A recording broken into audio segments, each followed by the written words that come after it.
Pandemi COVID-19 tidak hanya berdampak bagi kesehatan dan ekonomi saja, namun berdampak pula pada jumlah penerimaan pajak. Unit Pelayanan Pendapatan Daerah UPPD Samsat Tanjung mencatat selama bulan Mei tahun 2020 terjadi penurunan penerimaan pembayaran wajib pajak. Penurunan pembayaran wajib pajak ini terjadi di sektor penerimaan pajak kendaraan bermotor, dengan penurunan sekitar 37,08% dari tahun lalu, yakni hanya terrealisasi sebesar 3,27 miliar hingga Mei tahun 2020. Jumlah ini berbeda dari capaian Mei tahun 2019 yang mampu mencapai 4,4 miliar rupiah. Penurunan juga terjadi pada pembayaran penerimaan biaya balik nama kendaraan bermotor (BBNKB) sebanyak 218,16% dari tahun lalu.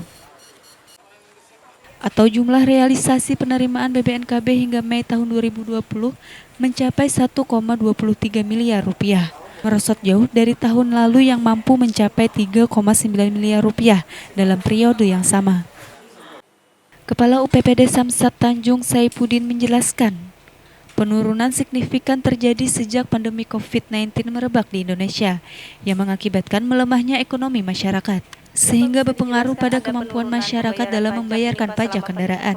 Ya, ini terlihat dari data penerimaan kita, kalau kita banding dengan periode tahun lalu di 2019 ini, untuk pajak kendaraan bermotor kurang lebih turun 37% dari tahun yang lalu. Kemudian dari BBNKB juga turun yang cukup besar, yaitu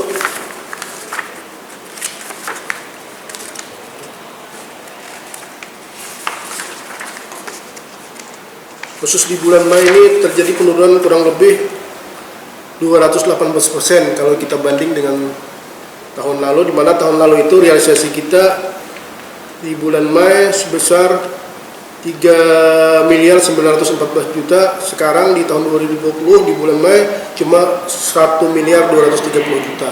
Jadi cukup besar itu. Hal ini mungkin disebabkan daya beli masyarakat yang makin menurun, terutama akibat daripada menurunnya harga sawit. Salah satu upaya pemerintah Provinsi Kalimantan Selatan untuk meringankan pembayaran wajib pajak masyarakat adalah dengan memberikan keringanan dengan pembebasan sanksi denda administrasi. Hal ini diharapkan dapat meringankan beban warga dalam membayarkan pajak di tengah pandemi COVID-19. Maimun, TV Tabalong melaporkan.